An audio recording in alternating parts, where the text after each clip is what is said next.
All right, everybody. Joe Nohana, Anthony Caruso back again. Yo, G1 Climax 27. We've got nights 9 and 10 to look forward to here.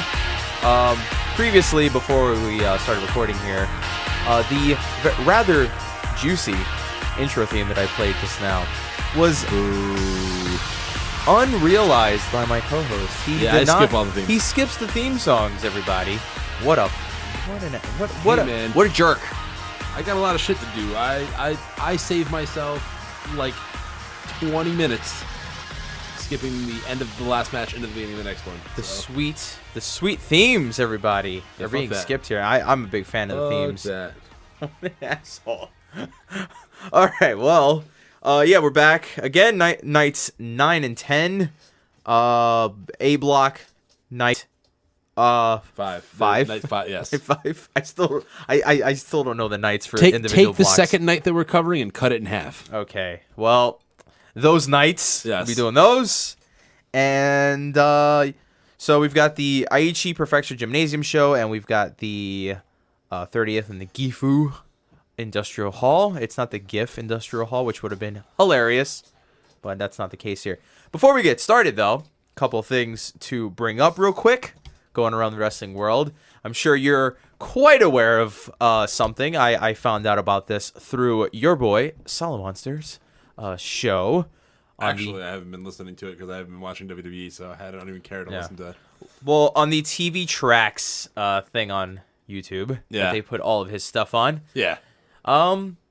They made, or he made a statement about something that was put on WWE's fan survey or their fan council. I'm sure you're aware of this. Asking who their favorite non-WWE wrestler was? Non-WWE wrestlers, and I'm sure you're aware of the rather large list of people that were involved in this. Yeah. So I'm listening to Solid Monster, right? And I'm thinking, he's not going to say what I think he's going to say, is he? These are all guys with contracts that are coming up that they're looking No, nothing like that. But it's the same conversation that literally everyone has. Oh boy, we can't wait for insert wrestler's name to be in the WWE someday. Yeah. Listen, I totally get it, guys. I get we all want to see them on television. I'm sure tuning in the USA is a lot easier than, I don't know, spending 9.99 yen and getting a fucking computer. Yeah. I'm sure that's a lot easier. But let me tell you fuckers something. To all these, the contingent out there that swears up and down that a lot of these guys should join the WWE. Do you really trust WWE with the talent that they have now? And to do that with more talent. Yeah. They don't know what to do with their own talent right now. So outsourcing is absolutely useless. Hey man, it's good when they go on NXT, but I mean once they go to the main roster, who cares? It's not even good when they go on NXT now. Like even NXT is kind of okay now. It's not that great. It's kind of all right. It's hit or miss once in a while. But it's a simple fact that it's still way better than the main roster. It's a simple fact that I listened to him talk about all the situations that all these certain wrestlers, like the Young Bucks, like Kenny Omega, like not Okada, because Okada's probably never leaving, but like the Young Bucks and Omega, who everyone really wants in WWE. Let me tell you fuckers something. I do not want to see any of them go to the WWE. Because so they can be shells of themselves? Yeah, no. So I honestly don't think, as long as they keep getting their own like private money from like stuff like Hot Topic and shit, I don't think they're gonna sign. If anything, people need to understand something. We do not need WWE to sign more people. We need other people to be better than WWE and to compete with WWE. Yeah. We do not need WWE signing more people to make them absolutely fucking useless. To be honest with you, like I don't even care what WWE does. Like, there's other good wrestling out there. There's a lot more good wrestling out there. A lot more good wrestling. Way better wrestling out there to look forward to. Yeah. And listen, everybody. I get it. WWE is absolutely horseshit. I do not care. I am so far behind on WWE television. It's not even funny. Yeah. Mostly because of the G1, but mostly because I don't care. Yeah. I don't really care to find out. Once Jason Jordan became Kurt Angle's black son. Did you watch Botchamania? Of course I did. Of course I did. Actually, the Squared Circle subreddit told Matthew to put that in the video, so that was something that I felt like I was a part of from day one. Speaking of Botchamania, how is this fucking guy from fucking England all about 30 for 30s and putting Mike Francesa on his fucking show? I put a comment on the video. I was like, big thumbs up for the picture of Polo Promotions because they're Scotland's best. And but even bigger thumbs down for having Mike fucking Francesa. Yeah, Mike fucking... the second worst voice in sports. I saw that shit, and I went, I've been watching a lot of the Mad Dog and the thing, the 30 for 30. We were just talking about that, too. It was really good. Yeah. It's actually really good. I mean, despite the fact that a lot of people don't even know what it is, but to two guys at this table who know a little bit about New York sports talk, yes, they were pretty much very prominent, always there. It's not like we could have. It's not like we could have avoided them. Yeah. Okay, we didn't really want to listen to them. They were just everywhere. Yeah. But it's the fact that, Mike Francesa showed up in a fucking Botchamania. Yeah. Meanwhile, we're over here talking about FrancesaCon. I can't believe it's a thing. Who are these fucking, assholes who attend FrancesaCon? Oh, boy. Well, that's enough. I wonder how many dudes cosplayed as Chris Russo and Mike Francesa during that whole thing. You don't have to cosplay. Just get mad all the time. Well, that's enough New York sports talk. I'm sure no one really wants to listen to that. We could go on for days. We could talk about Sonny Gray going to the New York Yankees, or Jaime Garcia, along with David Robertson and Tommy Canley. I almost said Todd Canley. Wow. Tommy End? Nice. Yes. Tommy End. He's the new bullpen. He's the new middle reliever for the New York Yankees. Wow. Yep. So they had the top impressive strikeout to walk ratio. They had top 9 WWE talent, and of course this is just because it's the same thing that they had with the poll they had for what's your favorite promotions a couple years ago. Everyone voted for PWG, and everyone also shot themselves in the foot by doing it because they literally took everyone from PWG. They were taking everybody from PWG before that, so it doesn't matter. That's matter. true, but they said, hey guys, what locker room would you like us to raid? Hey guys, PWG, hey, hello, get these guys in there. Yeah. Now they're in. How does everyone feel about it? Yeah. No different. I don't know. No different. I don't like seeing my favorite guys leave for WWE because they're my favorite guys. Because it's a creative wasteland. Yeah, and you don't want to see them. You don't want to see them go and get ruined there. But I mean, not everyone gets ruined. But I mean, be shells of them. Excuse me, be shells of themselves. But it's good for them because it's good for their career and it makes them more money. But you also get to see new guys step in their place. I believe JD from New York has said this plenty of times, and I guess people everywhere in the Wrestle Talk world must reiterate it. WWE cannot have any more fuel to burn.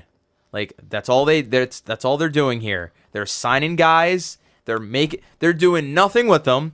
You want the Young Bucks, you want Kenny Omega.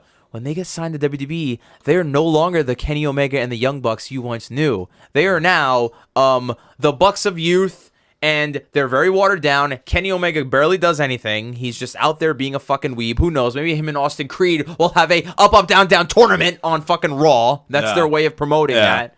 Fuck that. Seriously.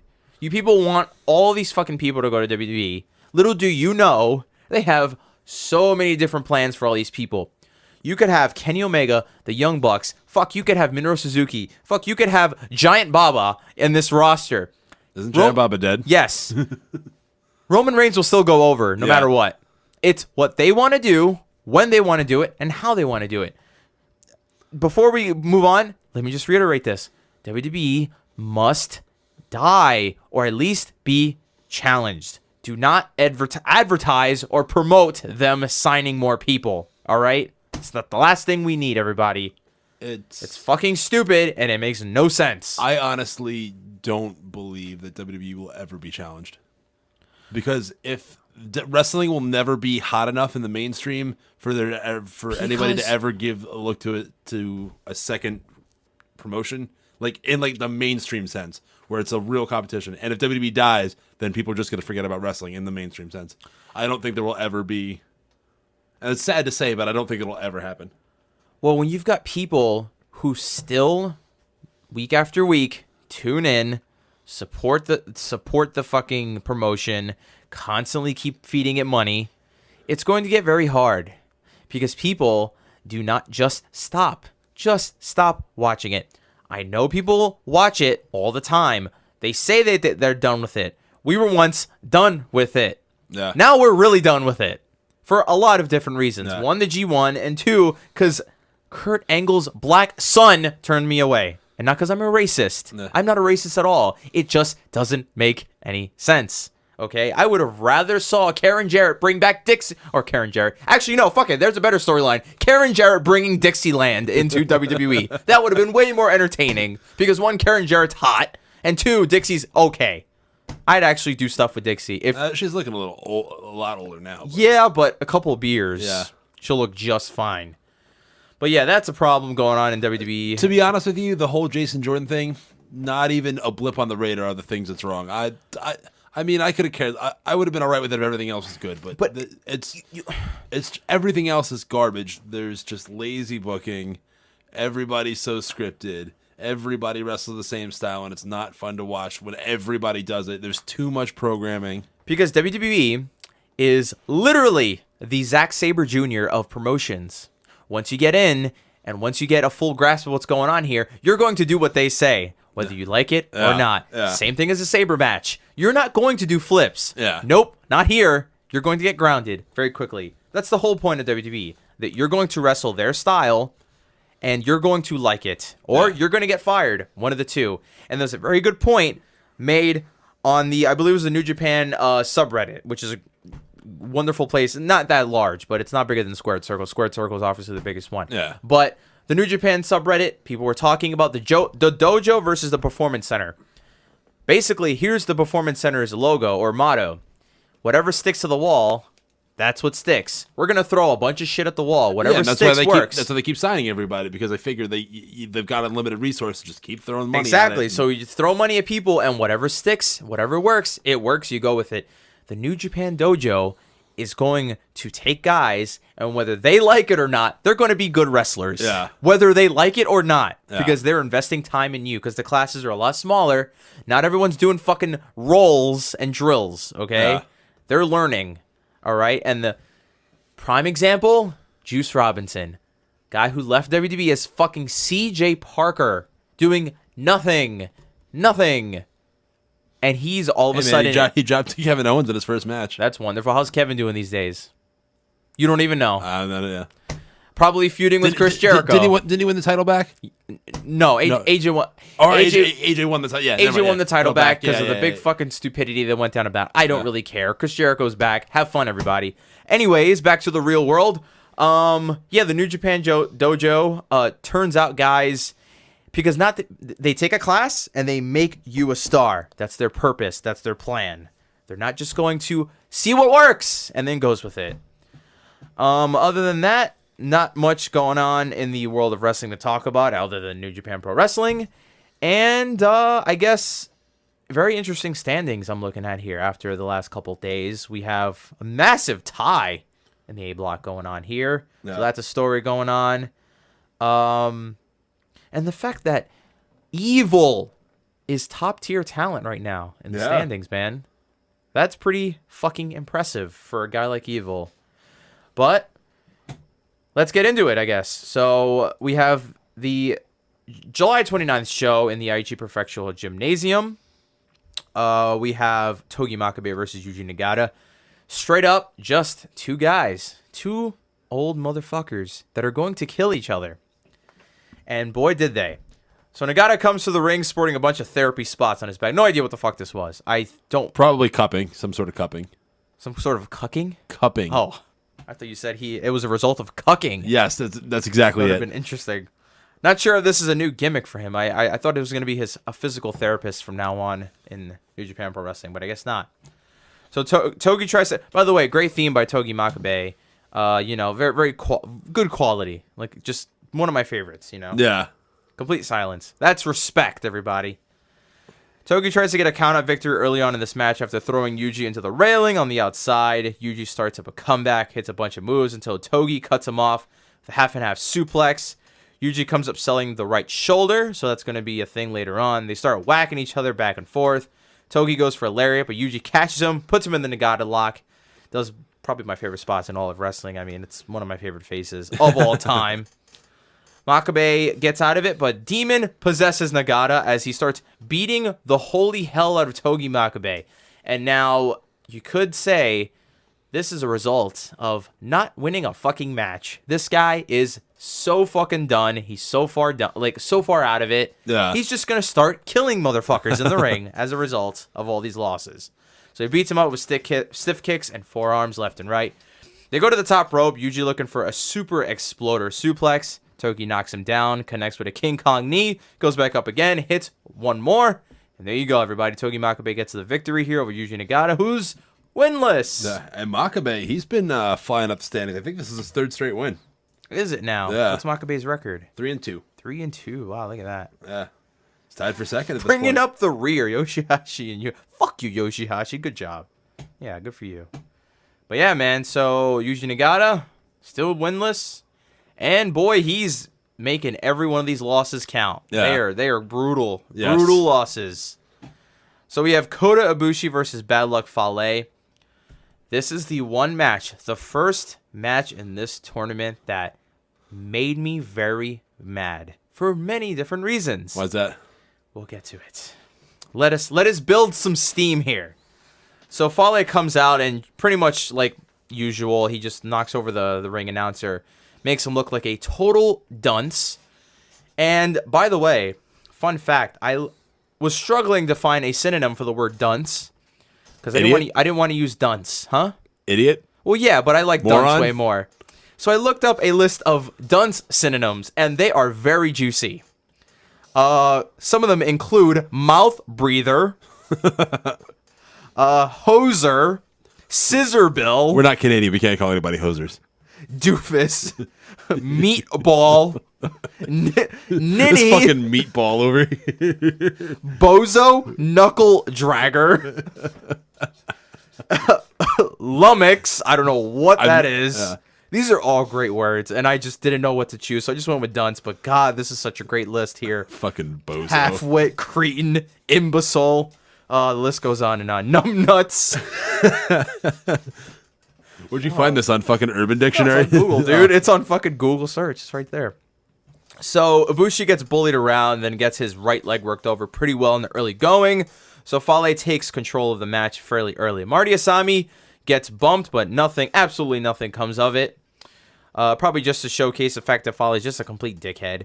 Ibushi starts up a comeback using his bad leg. Let me repeat that again. His leg was worked over, the right leg. So what does he do in response? He kicks the guy with his right leg. Makes all the sense in the world Hey, here. man, kick his life. What? So the crowd popped big when Kota pulls off a German suplex on a rather large man known as Bad Luck Fale. Had to ruin his back, by the way. He's got to get that checked out at some point in his life.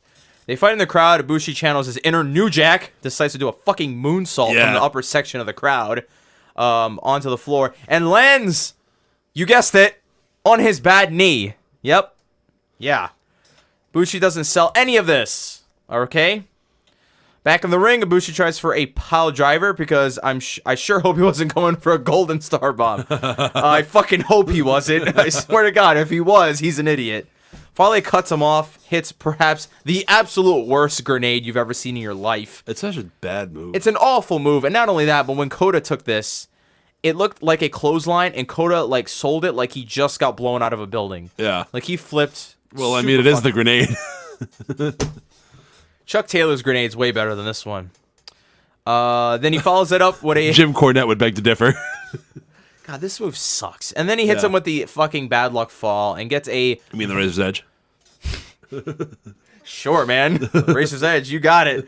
Then gets a victory over Kota Ibushi. So surprisingly, I when I saw him go for the bad luck fall, I went, no fucking way. Bad luck Fale gets a victory over Kota Ibushi here.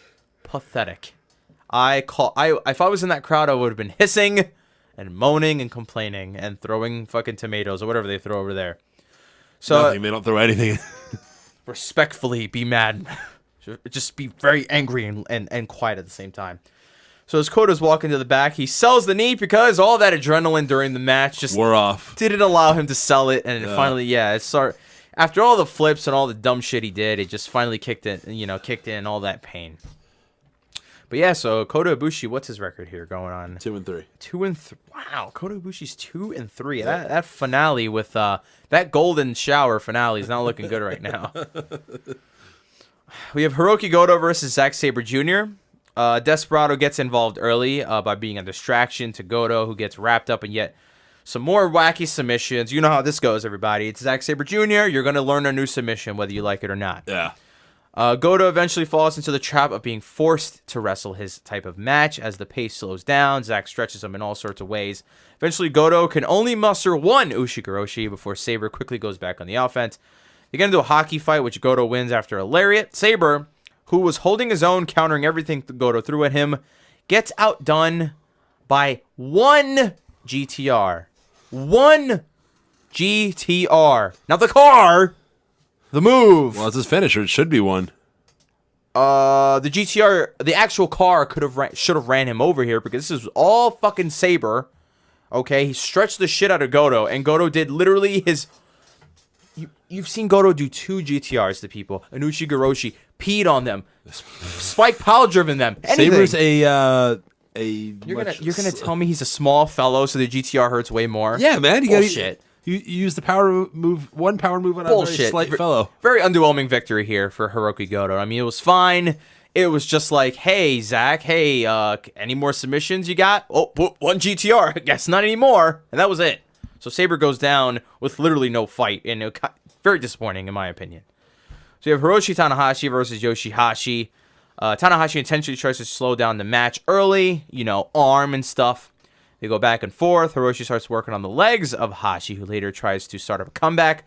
And while Yoshihashi starting up this comeback, start firing up, crowd doesn't give a fuck. Nope. They don't give a shit. They're still chanting for Tanahashi. Tana keeps working the legs, puts him in a cloverleaf, hits a few dragon screws to the left knee. Tana then tries to put him away with a high fly flow earlier, but Yoshi would not allow it. Hiroshi hits the ropes, possibly looking for a sling blade. Yoshi counters into a shoulder buster and a Meteora. Hashi hits the Swanton Bomb, only gets a 2 out of it, tries for Karma. Tana reverses it, tries for it once again. Tana counters into a swinging neckbreaker. Hashi hits the ropes for a lariat, runs into a sling blade and a high fly flow, and that is it. Hiroshi Tanahashi is your victor here.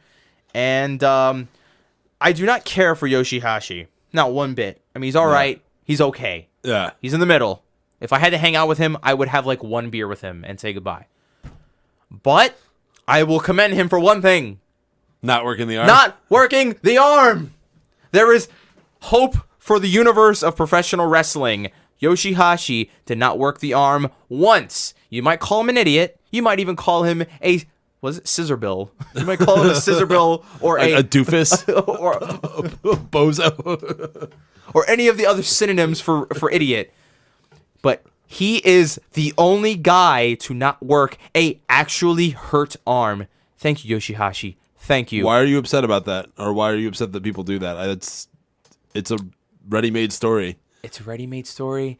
But it's the same story over and over and over again. I get it's glaring. I get it's a shining spot. The whole point is he's got to survive the tournament with this major injury. Give me a fucking break. It's an actual injury that could possibly What do ruin you his want career. from wrestling? You just want random matches that have nothing to do with anything? I want him to sell the knee, sell the neck, sell anything else other than the actually hurt arm. He has the actually hurt arm, so... Well, can't get as worse as what Sabre did to him. I'm pretty sure he was in the back and he said, "Sabre, please kill my arm." Sabre's like, "No problem, mate." So he did it. But Hashi lays off the arm here. Accurate translation. Yeah, right? That was 100% spot on. Good accents. But Hashi loses here, obviously, because this is Hiroshi Tanahashi. You thought Yoshihashi was winning this fucking match. Fuck you. No way, not a chance. So we have the main event of the A Block night, Tomohiro Ishii versus Tetsuya Naito. Naito clearly not in a hurry, walks around the ring for a bit, acts like a dick. You know how this goes, everybody. And Ishii, who was initially flustered, he's getting mad about the whole cucking around on the outside by Naito, just decides to take a seat on the second rope and go, "I'll take a count-out victory. I don't give a fuck. It's fine with me." So Ishii, becomes a stone pitbull, and then he just becomes the relaxed pitbull. He's like, "Oh, I don't give a fuck. Go ahead, count yourself out." Easiest win I'll ever get. Ishii finally goes on the offense after Naito had him in some head scissors early on, and he counters Naito with a power slam, starts kicking his ass in the corner with headbutts and forearms. Ishii hits a brain buster to cap off a good comeback, and so Ishii's firing up. Does the crowd care? No! They chant for Naito because Ishii's clearly not their favorite here. They fought on the top rope. Naito hits a second rope neckbreaker as a result. Ishii lays him out with an elbow to the chest.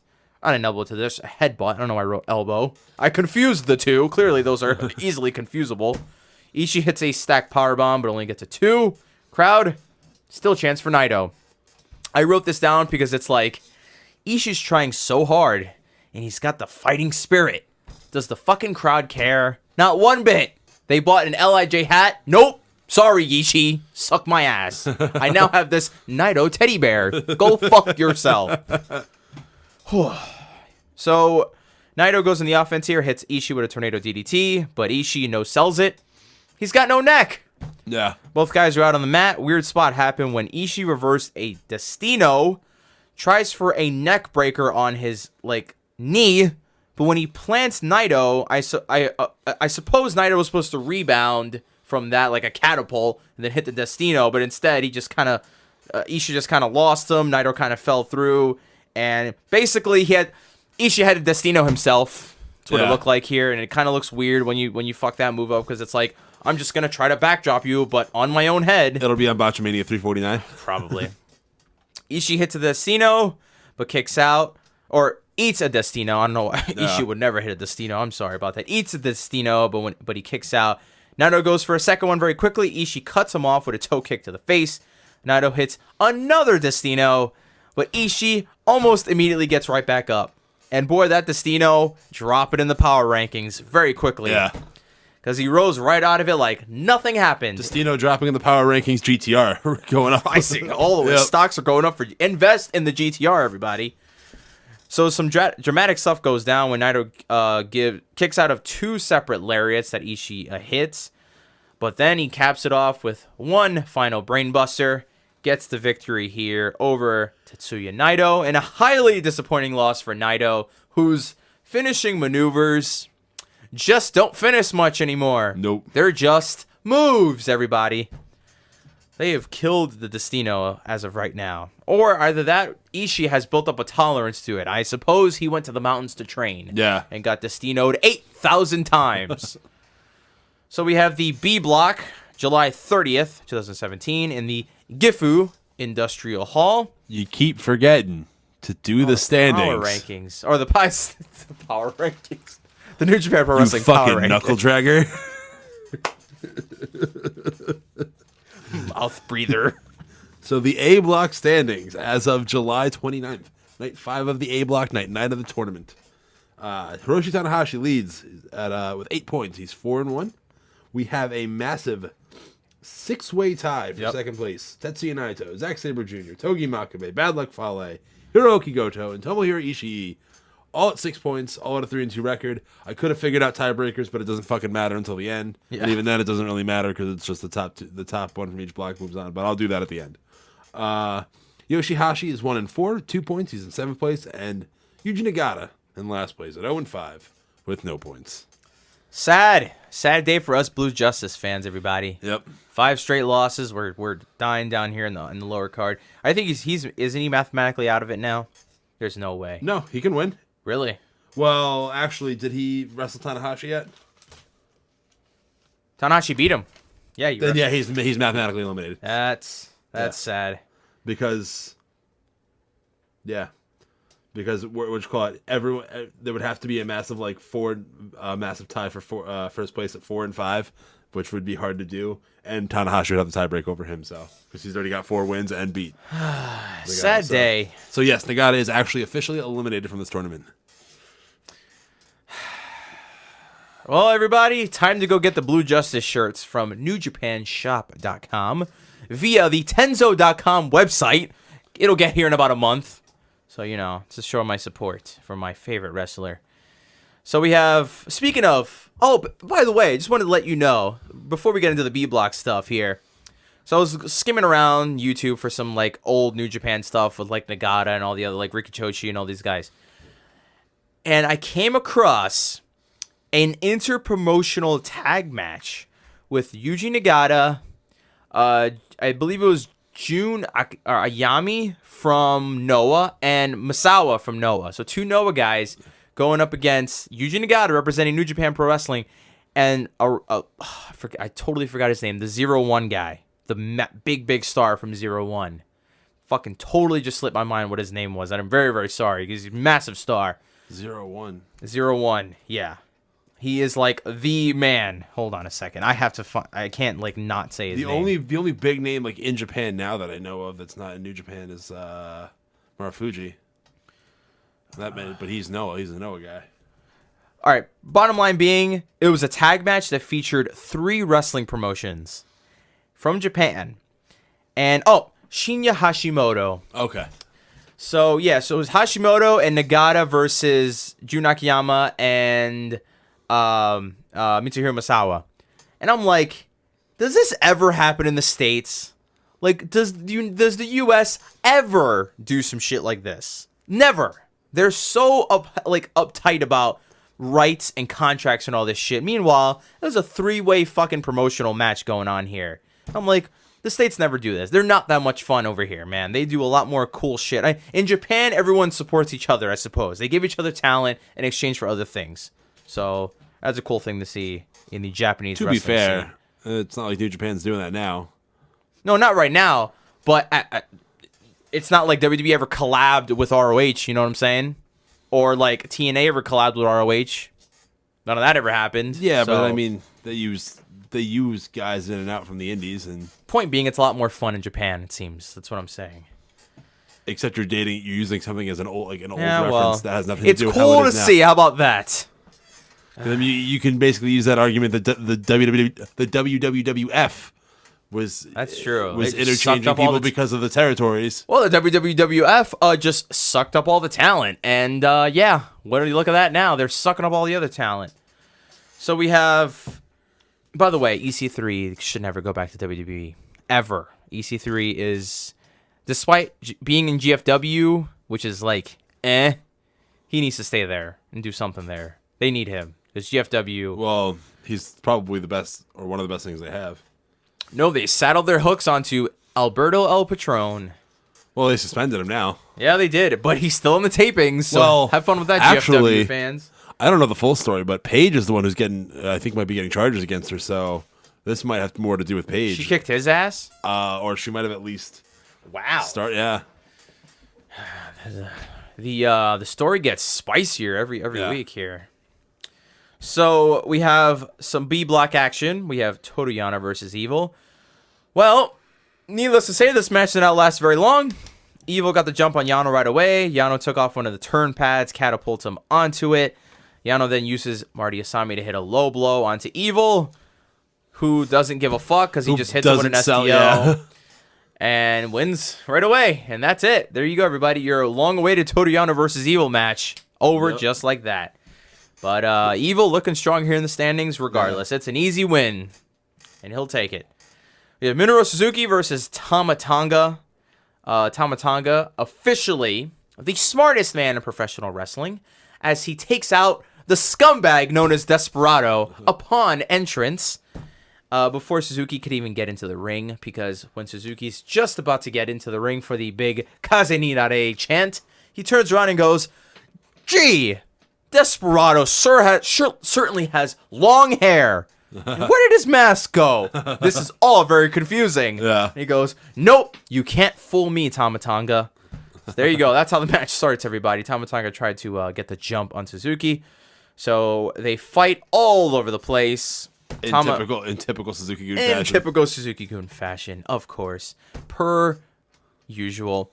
Tama Tonga then starts choking him with a mic cord. Gets on the mic, says something in Japanese, I believe it was. He yelled at him in Japanese. Don't remember what he said. Yeah. It was not very audible, but he did yell. He used the bell hammer to hit the bell, then hit Suzuki in succession together. By the way, I don't like the sound of the bell for New Japan. It's very dry. It's not doesn't have the nice pitch that I like in a bell. It's more like a dong. Yeah, it's very dry. More like a gong. Yeah, it's not a gong. It's a bell. Yeah, well, it's like it's not deep like a gong. It's not anywhere close to a gong. I'm sorry. I'm sorry, I'm sorry, New Japan Pro Wrestling, but you have a subscriber here who wishes for you to get a more girlier sounding ring bell. No, I just want a nice high pitched. So you want this thing to go ding? Yes. Like this ring a fucking doorbell? Yeah, a nice chime that rings out, not very dull. That's it. That's where he drops off this product. It's like the fucking bell's off. I'm out. I'm taken back by 9.99 yen. Yep. With tax. Fuck you guys. And the exchange rate. I'm taking my talents to DDT. Like the 20-something cents a month I pay an exchange rate. So back in the ring, Marty Asami gets pulled in front of Suzuki while Tama was going for a stinger splash. And so he hits Marty Asami by mistake. And of course, Marty gets killed. So upon first witness of this, it's like, oh, it happened so fast. Marty Asami, oh God, he's dead. You rewind it a couple times, which I did. And I went, God, it's like obvious. Like Marty was just fucking setting up for that. Like, who the fuck examines a stinger splash while being right next to the guy who's about to receive it? I'm like, yeah, this continuity is terrible, awful. Maybe he was unaware of what the intentions were. You don't analyze a stinger splash by being right there. That doesn't make any fucking sense. So, so Marty's dead. Tonga hits the gun stun, but no ref is around, so they can't get the victory here. They both pull out chairs and start having a chair war. Yep. They hit each other, or they clashed chairs here. Suzuki hits the Gotch style pod driver to get the victory over Tama Tonga, who decided to try to get a one-up on Suzuki-gun here, but you can't get a one-up on the baddest man on the planet.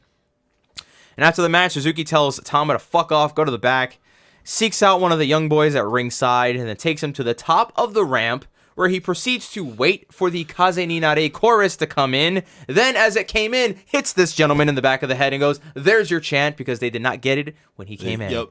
It was interrupted, so he gave it to them in a different way. But good on Suzuki, being a crowd pleaser here.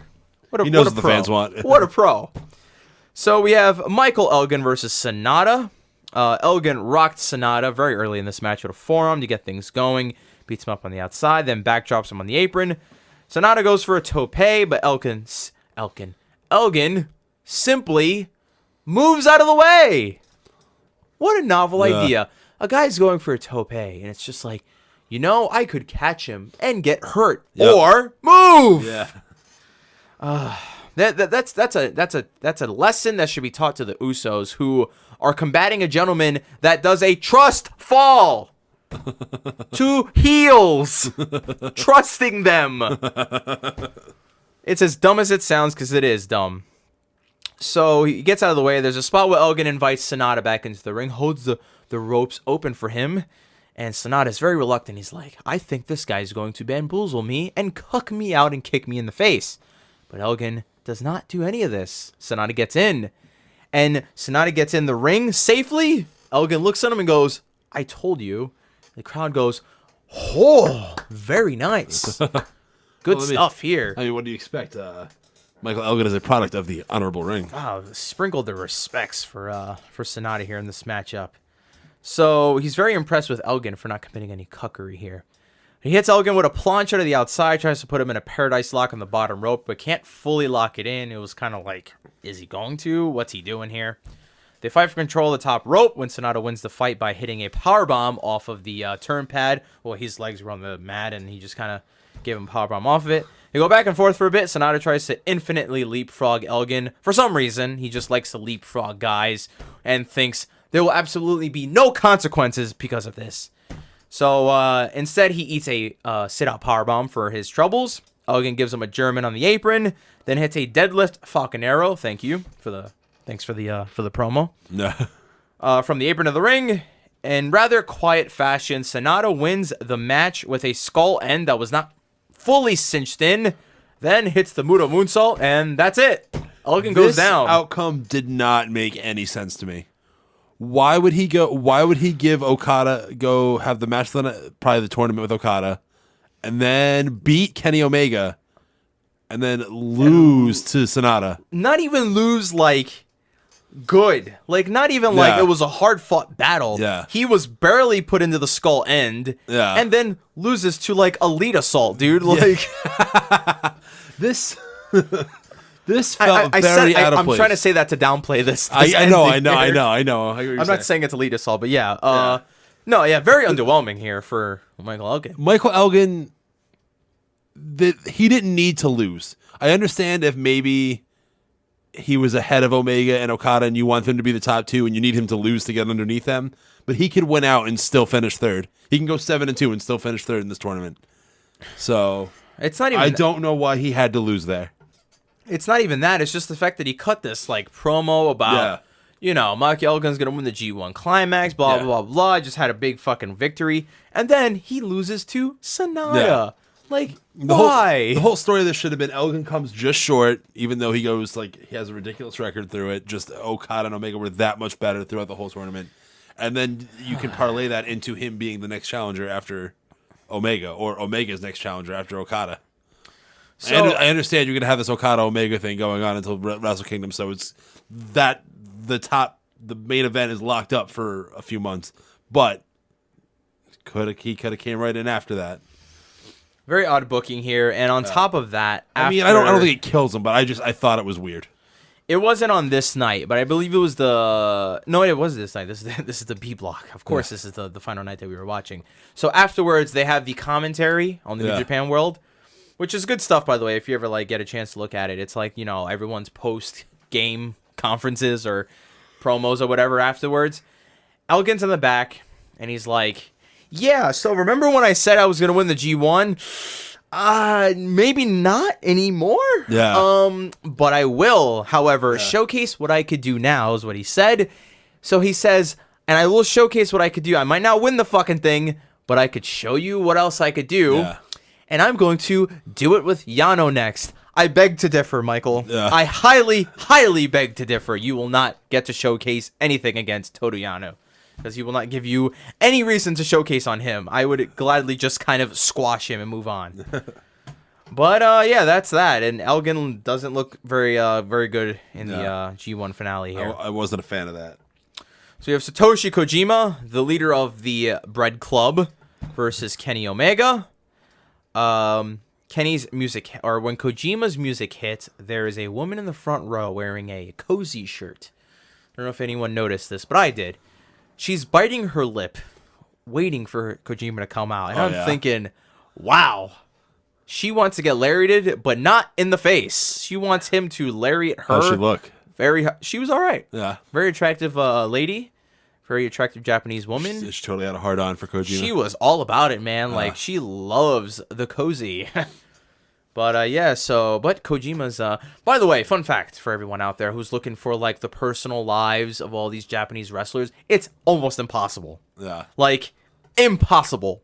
You go to, the Wikipedia for Roman Reigns or John Cena, it's he was married to, name of the woman that he's married to, they've been married for years, and they have kids, and it's a wonderful life, right? You go to, Kojima's Wikipedia, it says, literally, personal life.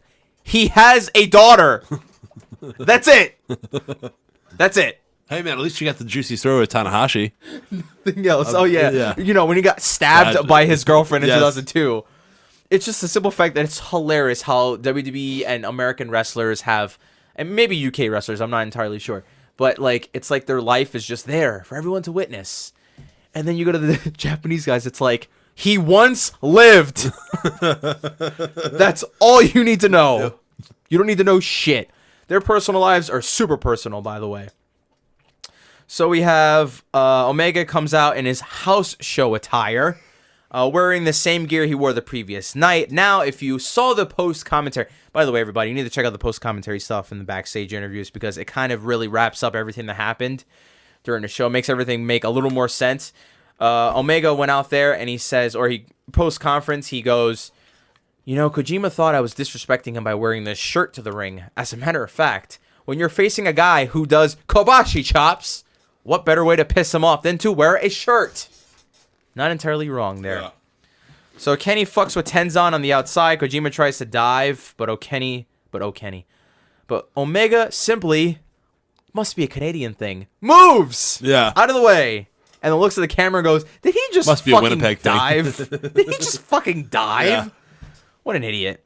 Kenny takes over, starts beating him up, lays him out with a chop to the chest. Kojima starts up a comeback. So Kenny just kind of plunges to the outside and hits Tenzan to say, fuck your comeback. Kojima does some Kobashi chops, but Omega no-sells them and gives some chops of his own because he has the shirt. Kojima, fed up with Omega's shit, rips his shirt, starts cooking bacon right on Omega's chest, starts fucking just going to town. Cooking bacon. It's the sound of the chops. And gives him a bunch of Kobashi chops that Kenny sold so unbelievably ridiculous. Like, he was doing this thing where he flailed his arm around. He looked like he was falling out of a sky, or like being a cockroach burned in the sun, or some weird shit. Omega hits a big superplex. Kojima starts getting some steam, then goes for a lariat. I don't understand why he does that whole cross-legged thing on a suplex. Yeah, the one, I don't even know what that's called. I feel like it's just a wasted movement. It doesn't do anything. You know what's funny? I was thinking the same fucking thing. Yeah. I'm like, he had Kojima on the top rope, right? He was doing the suplex. Yeah. And I'm like, Kenny, you are basically killing yourself to do a superplex. Just do a superplex. Yeah. You don't need to do all this other shit. Yeah. You know what I'm saying? That's an awful lot just to get a suplex up. Because at the end of the day, it's just a superplex. Yeah. You know what I'm saying? I'm trying to find the fucking move name here, but in any event, it was he like turns the leg in and does this weird like fucking ballet superplex, whatever the hell you want to call it. I don't even know what it is. I don't know. It seems very unnecessary. Seems very lucha, you mean? So Kojima starts getting. I don't think that lucha is a synonym for unnecessary. Oh, it is for me. Kojima starts getting some steam, then goes for the lariat, but gets cut off when Kenny hits the ropes. To hit a V-trigger, Kojima counters with a lariat and a side suplex. Kenny starts up a comeback, hits 2 V-triggers and a 1-winged angel. And that is it for the leader of the Bread Club. He goes down, and Kenny Omega picks up a victory here. And in the process... Fucking poor Kojima.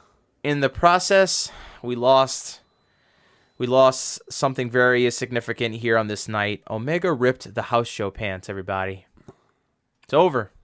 He retired them on the latest edition of Being the Elite. Well, did he rip them on the seams? Because, I mean, you can... No, he ripped them on his right ass cheek, dude. They're completely ripped on the right side. But if you watched the latest edition of Being the Elite, he did say that he's retiring them, and that is it. So, ripped pants. the Rest in pepperonis. Must have been the pepperonis, too. What's it called?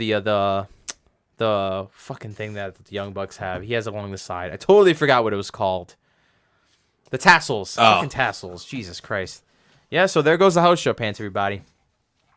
So we have the main event here. We have Juice Robinson versus Kazuchika Okada. And if you watched the previous night, the lead up to this, they had a little tag match. Robinson, the closing, after the match was over with, Okada's walking away with Gato. And Gato's talking shit to Juice Robinson, and Juice is like, "Oh, don't worry, I'm going to fuck him up tomorrow." And Gato yells back, he's gonna fuck you up.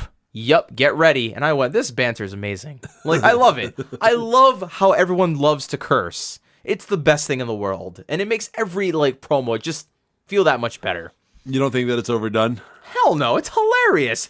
My favorite thing in the world is hearing like Juice Robinson fire up and go, "Come on, motherfucker!" Like, it's awesome. It is the best thing going on right now. But sometimes swearing can be overdone. Yes. No. Fuck is the best word on the planet. And the fact that Gato... I know, you say it all the fucking time. The fact that Gato looked at him and said, he's gonna, in perfect English, he's going to fuck you up tomorrow. And he's like, we'll see about that, motherfucker. I love Gato. I was watching some, like, house show from, like, 2015 or some, like, awesome. Non-like, televised show. And, like, I forget who he was wrestling, but it was another Japanese guy, and he's, like, yelling in Japan, and they're, like, yelling, cursing at him in English. That was hilarious. Well, you could see how much they care about censoring that stuff, or obviously because it's a different country. But when Togi Makabe's entire gimmick is this, middle fingers, and going, motherfucker, you know, it's a lot of fun over there. We have fun here in New Japan Pro Wrestling. So, Robinson's on his way to the ring. He notices two very attractive ladies in the front row, gets wide-eyed, and looks at the camera and says, "Sorry, ladies, I have to focus right now." Presumably, he took these women back to have sex with them in the hotel room, the Juice Suite. Yeah. And he laid the pipe down. Did he bring back some other girls for his boys in Taguchi, Japan? No, because Taguchi's just too busy doing workouts with his butt, and Ricochet has a semi-attractive girlfriend and these days. He's also in the World Cup, the Wrestling World Cup in The WCPW. Yeah. Yep. Yeah. You saw that botch on fucking Botchamania? Of course I did. I Yeah. saw the Takahashi botch and all that stuff, man. Yeah, they did not look good there. But hey, man, jet lag's a real thing. So Okada works over Robinson very slowly, putting him in headlocks and such. They end up on the outside where Okada sets up a chair to do a drop toe hold on him. What? Is this the IWGP Heavyweight Champion or is this Tommy Dreamer? I can't tell the difference. So he throws him into the front row, looks for the count-out victory. Okada has him in a jaw lock back in the ring. Crowd starts chanting for Juice, who starts to fight back but gets cut off with a power slam. Juice goes on the offense after a front DDT, hits a nasty cannonball into the corner. It's great that the Japanese fans have really done a 180 for a country that less than 100 years ago aligned themselves with Adolf Hitler. Now they're just out there chanting for Jews all the time. It's really a good story. It warms my heart. New Japan crowd, best comeback. Yeah. Top comeback of the year. They are definitely comeback player in the American League. Yes, the best rebuilding team. What a spicy joke. All those prospects are coming to fruition. Oh God, what a zesty joke that was. Yeah. I should put some of that on my fucking drink. Yep. So he goes for a front DDT, hits a nasty cannonball. Okada locks him into a figure four kind of variation, not really a figure four leg lock. After a few grueling seconds, Juice gets to the ropes, then hits a reverse front DDT. Robinson tries for a pile driver on the apron, but Okada reversed it into a backdrop that got literally no reaction whatsoever. So we're hyping a pile driver on the apron, right? Oh my God, it's a pile driver on the apron. The hardest part of the ring. He could lose his fucking life. Okada backdrops. This guy eats a fucking backdrop on the apron, and the crowd's like, "Oh wow," and the announcers are like, "Oh, dosne," and I'm like, "Do you guys care? He could have got fucking murdered, and you guys are just like, oh." They wanted to see the guy's neck get broken. What the fuck was that all about? Like every single like apron spot is like greeted with, "Oh my fucking God, he could have died," and they're just like, "Oh mata," and it's like, all right, guess I'm never doing that shit again. If I was Juice Robinson, I'd be like, "Fuck you guys, you could have these backdrops from now on." So Juice milks the count, getting back in at the 19.9 count. Literally, he could have been counted out, but Red Shoes Uno was being very very lenient here. Okada hits a diving elbow, then a Rainmaker pose, which literally never ends a match anymore. Goes for the lariat, but Juice counters into a full Nelson slam. Juice tries for a pulp friction, gets countered into a tombstone instead. Okada starts taunting him and laughs at him. Robinson tries to fire up, hits a spin kick.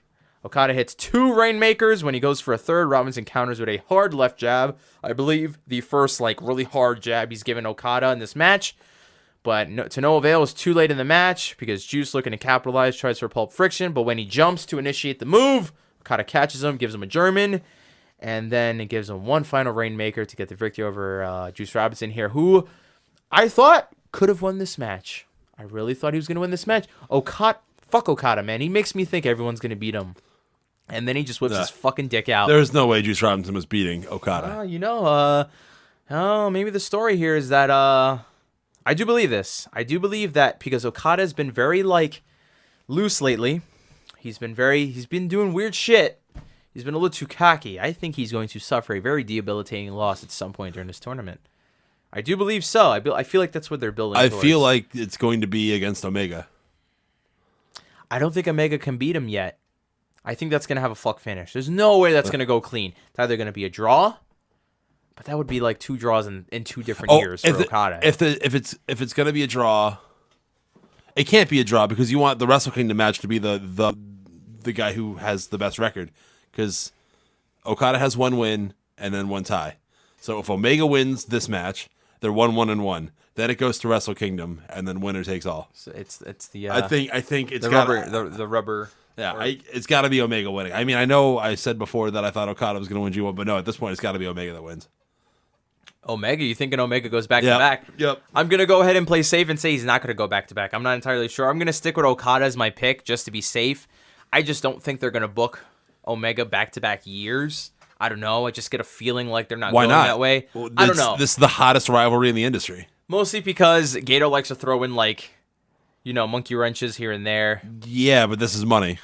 This is big money. That's it's true. a whole lot of money when they're trying to expand. That's true, but I do believe that they like to throw monkey wrenches into plans here and there. So I don't think that they're going to forsake the money and the actual good booking. They're not forsaking shit because they're probably still going to get that match. But in any event, Juice Robinson. Why would they get that match when Okada would be 2-0-1 against them if he wins? What's the point of the Wrestle Kingdom match? The fact that they're having Okada's still, if he loses, is still the one the with the fact most. that they're having a G1 match is preposterous. I mean, it's not really preposterous, but it's like No, this is where you get the Omega win, where nothing's on the line. Oh yeah, Yeah, it makes the most sense. This is why Omega has to win this, because it makes the most sense. There's nothing really on the line for Okada.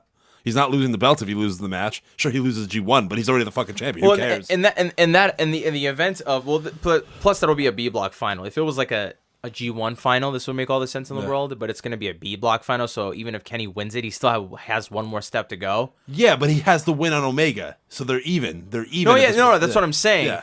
But I'm saying the story, if it was a G1 Climax final, even if it was the G1 final, it would still make sense because again, Okada has nothing to lose. He's already the champion. That's what I'm saying. That's why it makes all the sense in the world because no matter if Okada wins the tournament, he gets to pick his opponent. If he doesn't win, he's still going to be there no matter what, walking in as a champion. So Okada has nothing to lose, and I believe he's won 2 G1s. I'd like to think they'd give someone else a shot here, but hey, we'll see how this goes. So afterwards, Juice was getting a nice little chant afterwards, and Okada was in the ring kind of mocking the chant. But Okada cut a promo, Gato cuts a promo like they do all the time. Backstage, Juice Robinson was being interviewed, and if you get the chance, I would watch this, because it was a really good fucking babyface promo by this guy, who's come a very long way from breaking Kevin Owens' nose. Yeah. He is and preaching world peace, world peace, not world peace, but environmental. Sure, whatever, eco-friendly cars, I guess. Yeah. So this guy went from biodegradable toilet paper. went from nothing to wrestling Kazuchika Okada in a G1 Climax match, losing but looking very good. Not only that, he's gonna get laid that night, big time. The juice is going to flow. The juice will be loose. Wow. In Tokyo. Get the fuck out. Oh baby, been waiting to drop that one. But no, this he should start teaming with he should replace Trent, or I'm sorry, Beretta. Who's Trent? Trent. But as he should be announced in PWG, he has the question mark stylized in his name. No one ever says his name like a question though. It makes me so mad. It's got to be like shocking, like Trent. Yeah, it makes me so mad when he gets introduced. It's Trent. Yeah. But, yeah, no, Juice Robinson, man, come a long way. He went from being just a dude on NXT, and some people mention that he's the prime example for showing how the WWE developmental program is kind of flawed in ways, but I do believe that experience made him better, because when you do have a shitty experience, it makes you 10 million times better as far as wrestling goes, because you have to suffer a bit. Everyone blames it on him. Everyone says that he just got better out of nowhere, or blames it on the developmental system. I think he was good to begin with. He just had a shit character and no one cared about it. Yep. And you don't get to see the things that you get to do in New Japan on NXT or WWE television, especially when you're in the lower card. So I don't think it had anything to do with him being a bad wrestler beforehand, like a lot of people want to say. I think he just always had it, and now he gets to be who he gets to be who he is. He was stuck with a shit gimmick, and not only that, but in New Japan Pro Wrestling, he probably got really comfortable with the style, and with the ability that he was given, and the fact that he could use the kill switch and these nice things. He can go out and put on good matches every single night he goes out. And the fans love him. Yeah. They love the Gaijins, they love the juice, and he loves them, man. And he's going to go take those two ladies to do some debauchery in a Tokyo hotel room, and I hope he does. But anyways, afterwards, he cut a promo basically saying that he gives all the respect in the world to Okada. Cut a really good promo saying he went from the bottom, and he was in the States where no one gave a fuck about him. And now, New Japan crowd loves him. Everyone here loves him. He loves it here, and it's a whole different story for him. And he goes, say what you want about Chaos and about Okada, but I respect that motherfucker, and he walks off. So, and he dropped the F-bomb an awful lot, and it was quite fucking amazing. Yeah. I do like when people use expletives in their promos. You're like a 13-year-old, dude. I love it. It's the fact that these are grown adults. Yeah. No one goes out there and says, thuffer and thuckatash. Well, yeah, obviously. Okay? No one goes out there, and if you're pissed at somebody, you're not going to go, at the pay-per-view, I will show you how I feel about you. No, you're going to go, fuck you, your mother, and your 401k, and I hope your credit score drops. So suck my ass. I hope you get all the interest on your next car loan. I hope you defer payments on that PayPal account, motherfucker.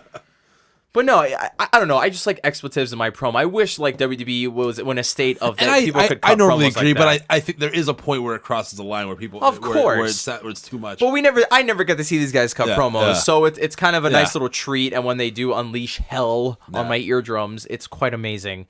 But other than that, the good stuff for Juice, who's having a wonderful G1 tournament. I mean, guy can't go wrong here. He's had a great match with everybody else.